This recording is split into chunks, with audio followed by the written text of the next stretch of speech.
3BCN news కి స్వాగతం. అంతర్జాతీయ యోగా దినోత్సవం నిర్వహణకు ప్రభుత్వం విస్తృత ఏర్పాట్లు చేస్తుంది. రేపు విశాఖ బీచ్ రోడ్లో నిర్వహించనున్న కార్యక్రమానికి సుమారు 5 లక్షల మందిని సమీకరించాలని భావిస్తుంది. ఈ మేరకు మంత్రులు, ఉన్నతాధికారులు నగరంలోనే మకాం వేసి ఎప్పటికప్పుడు సమీక్షలు నిర్వహిస్తున్నారు. మరోవైపు బీచ్ రోడ్లో ఏర్పాటు ముమ్మరం చేశారు. ఇప్పటికే పచ్చటి మ్యాట్లు వేయడం ప్రారంభించారు. కొన్ని చోట్ల ఇరువైపులా, మరికొన్ని చోట్ల ఒకవైపు మ్యాట్లు వేశారు. అలాగే రోడ్డుకు ఇరువైపులా బారికేడ్లు ఏర్పాటు చేశారు. ఆర్కే బీచ్ నుంచి భీమిలి వరకు బీచ్ రోడ్ పొడవునా 268 కంపార్ట్మెంట్లు ఏర్పాటు చేస్తున్నారు. ప్రతి కంపార్ట్మెంట్ లో ఒక వేదిక నిర్మించారు. కంపార్ట్మెంట్ లో ఉండే వారితో వేదికపై నుండే శిక్షుడు యోగాసనాలు వేస్తారు. యోగా దినోత్సవాన్ని ప్రతిష్టాత్మకంగా విశాఖలో జరపడం అన్నది మనం చాలా గొప్పగా ఫీల్ అవుతున్నాం. యోగా అన్నది మన ప్రాచీన కాలం నుంచి కూడా ఎంతో ప్రాచుర్యం చెందింది. ప్రాచీన సంపద. దీన్ని మనం 10 మందికి ప్రపంచం అంతా చాటి చెప్తున్నటువంటి మోడీ గారి ఆలోచనలు ముందుకు తీసుకెళ్తూ ఈసారి గత 10 సంవత్సరాలుగా చేస్తుంది ఒకటైతే ఈసారి మోడీ గారు మన ఆంధ్రప్రదేశ్ లోని వైజాగ్ లో చేయడం అన్నది మనకు ఎంతో ప్రతిష్టాత్మకంగా నిలుచుతుందని మేము గట్టిగా నమ్ముతున్నామండి. ముఖ్యంగా చెప్పుకున్నట్లయితే యోగా దివస్ ని మన నారా చంద్రబాబు నాయుడు గారు ఈ వైజాగ్ లో పర్టికులర్ గా పెట్టి మన వైజాగ్ మీద ప్రతి ఒక్కరు దృష్టి పడే విధంగా రాష్ట్రం మొత్తం, దేశం మొత్తం, ప్రపంచం మొత్తం చూసే విధంగా మన వైజాగ్ కి ఒక ప్రతిష్టాత్మకమైనటువంటి పేరు తెచ్చే విధంగా అతను ముందు తీసుకెళ్తున్న తీరు మాకు చాలా సంతోషంగా ఉందండి. ఎందుకంటే భావితరాలకు మంచి ఆదర్శంగా నిలబెట్టేటువంటి ముఖ్యమంత్రి మన చంద్రబాబు నాయుడు గారు, అతని ఆధ్వర్యంలో ఎన్నో చక్కనైనటువంటి భావితరాలకు సంబంధించిన కార్యక్రమాలు జరగడం అయితే జరుగుతుంది. అందులో ముఖ్యంగా యోగాని, మన ప్రాచీన కాలం మనకున్న సంపదని తెలియజేస్తూ ఈ కార్యక్రమాన్ని ముందు తీసుకెళ్లడం,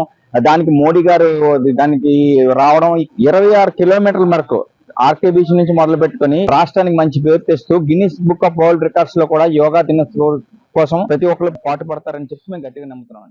నిరంతరం పేదల సంక్షేమం కోరుకునే వ్యక్తి కమలాపురం ఎమ్మెల్యే పుత్త కృష్ణ చైతన్య రెడ్డి అని, ఆయన నిండు నూరేళ్లు జీవించి ప్రజాసేవకు అంకితం కావాలని టీడీపీ రాష్ట్ర ఉపాధ్యక్షుడు పుత్త నరసింహారెడ్డి పేర్కొన్నారు.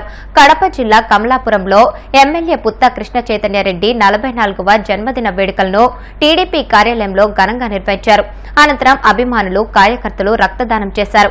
ఈ సందర్భంగా నరసింహారెడ్డి మాట్లాడుతూ కూటమి ప్రభుత్వంలో కృష్ణ చైతన్య రెడ్డి ఎమ్మెల్యేగా ఉండి నియోజకవర్గంలో అభివృద్ధిని పరుగులు పెట్టిస్తూ అధిక నిధులు మంజూరు చేయించారన్నారు. ఆయన పదవీ కాలంలో కమలాపురాన్ని అభివృద్ధిలో అగ్రగామిగా నిలుపుతున్నారని పేర్కొన్నారు.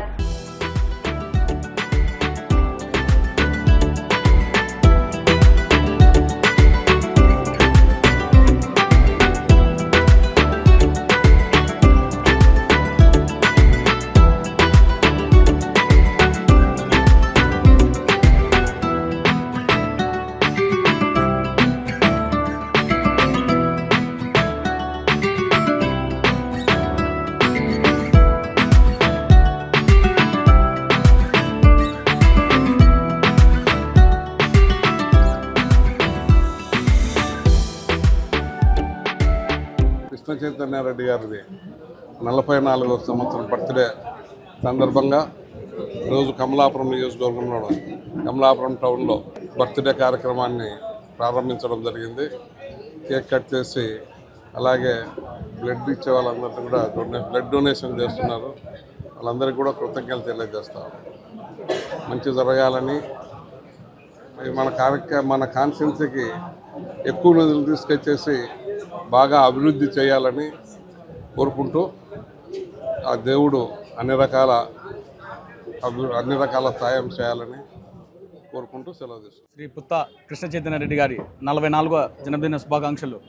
ప్రతి సంవత్సరం లాగానే ఈరోజు కమలాపురం నిర్వహించడం జరిగింది. ప్రతి సంవత్సరం లాగానే బ్లడ్ క్యాంపు, ఇంకా వివిధ కార్యక్రమాలు చేయడం జరిగింది. ఇక్కడ మా యువ నాయకులు ఆరోగ్యాలతో, అష్టైశ్వర్యాలతో నిండు నూరేళ్లు చల్లగా ఉంటూ మాలాంటి యువకులకు ఎంతో స్ఫూర్తిదాయకంగా ఉండాలని ఆ దేవదేవుని కోరుకుంటూ, ఇలాంటి పుట్టినరోజులు ఇంకెన్నో జరుపుకోవాలని మనస్ఫూర్తిగా కోరుకుంటూ, ఈ కమలాపురం నియోజక ప్రజలందరికీ ఇక్కడ వచ్చి ఈ ప్రోగ్రాంను విజయవంతం చేసిన ప్రతి ఒక్కరికి, యువతకు ముఖ్యంగా ప్రతి సంవత్సరం ఇక్కడ దగ్గర 100 మందితో ఇక్కడ బ్లడ్ డొనేషన్ కార్యక్రమం చేయడం జరుగుతుంది. ముఖ్యంగా మా కమలాపురం నియోజకవర్గం యువతకు అందరికీ ధన్యవాదాలు తెలుపుకుంటూ, ఇలాంటి జన్మదిన వేడుకలు ఇంకా ఎన్నో మేము సక్సెస్ఫుల్గా జరుపుకోవాలని కోరుకుంటూ మన కమలాపురం నియోజకవర్గానికి ఎమ్మెల్యే అయినందున మాకందరికీ సంతోషంగా ఉంది. అదిగాక రక్త సంబిరం పెట్టినాము. ప్రతి ఒక్కరు కూడా 6 మండలాల నుంచి లీడర్లు వచ్చి పుట్టినరోజు ఘనంగా జరిపినారు. ఎమ్మెల్యే గారు అమెరికాలో ఉన్నా కూడా ప్రతి ఒక్కరు కూడా ప్రతి లీడరు ప్రతి కార్యకర్త కూడా ఎమ్మెల్యేకు పుట్టినరోజు శుభాకాంక్షలు తెలిపేదానికి ప్రతి ఒక్కరు వచ్చినారు. మా నాయకుడు పుతా నరసింహాడినా కూడా వచ్చి కేకు కట్ చేసి ప్రతి ఒక్క లీడర్ను ప్రతి కార్యకర్తలను ప్రతి ఒక్కరికి కూడా కుమారులు లేని లోటు ఆయప్ప తీర్చి ప్రతి ఒక్కరికి సంతోషంగా మాట్లాడించి ప్రతి ఒక్కరికి ధన్యవాదాలు తెలుపుతూ చెప్పాడు. అందుకు ఇట్లాంటి పుట్టినరోజులు మా ఎమ్మెల్యే గారు ఇంకా చాలా చేసుకోవాలని. దేశంలో సుపరిపాలన, పేదల సంక్షేమమే కేంద్ర ప్రభుత్వ లక్ష్యమని ప్రధాని మోదీ అనేక సంక్షేమ పథకాలు అమలు చేస్తున్నారని రాష్ట్ర బీజేపీ కార్యవర్గ సభ్యులు పనపాక కోటేశ్వరరావు పేర్కొన్నారు.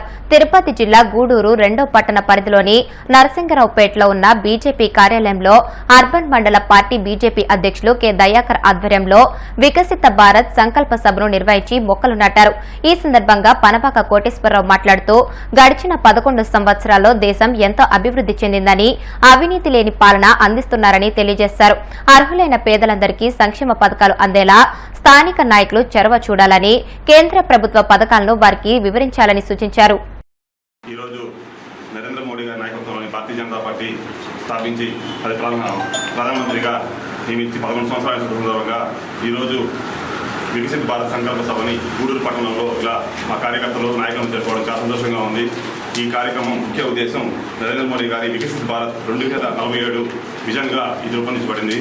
అలాగే దీనికోసం ప్రతి కార్యకర్త నాయకులు కృషి చేసి పార్టీని మరింత బలోపేతం చేయాలని అందరికీ తెలుపుతున్నాను.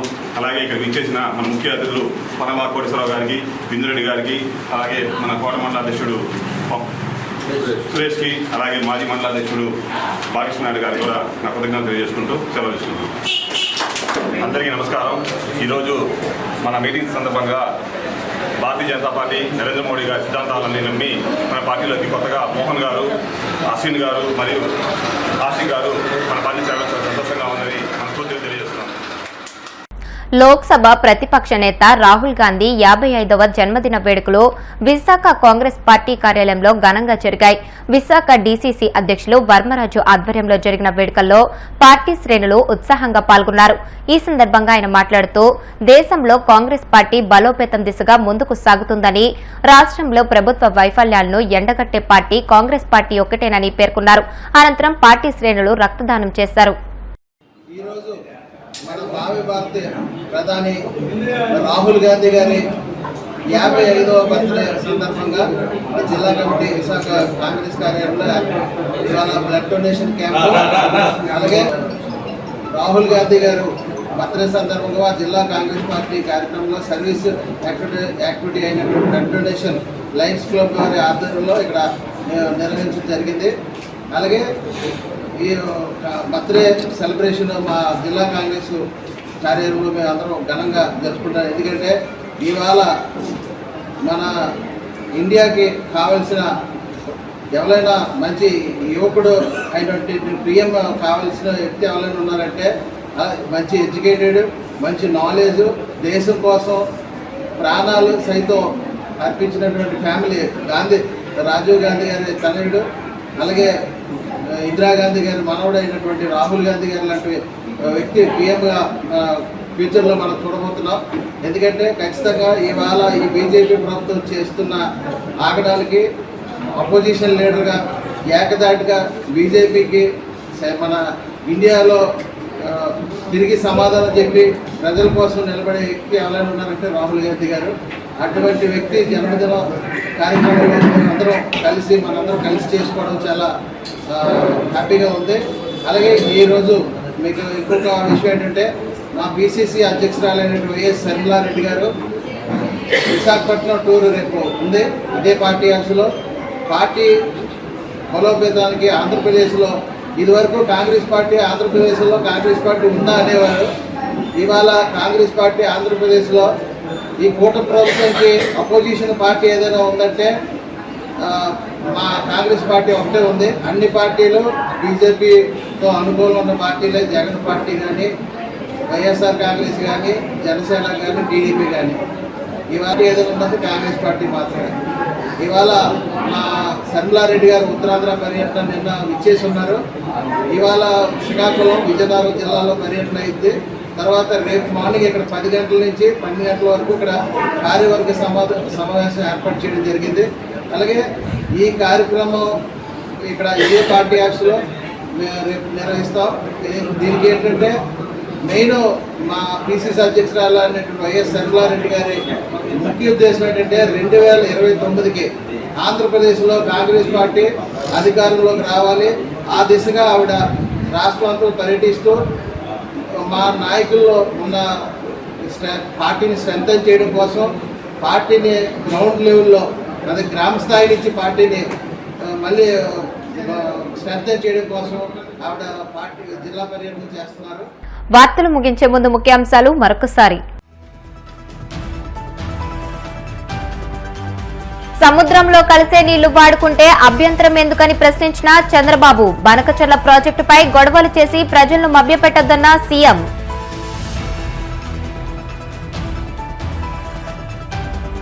శవ రాజకీయాలు చేయడంలో జగన్ దిట్ట అన్న హోంమంత్రి అనిత. ఈ సంవత్సర కాలంలో చంపడం, పరామర్శ చేయడమే అజెండాగా పెట్టుకున్నారని వ్యాఖ్య.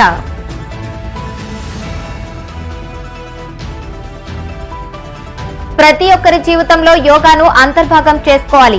పిలుపునిచ్చిన మంత్రి కందుల దుర్గేష్.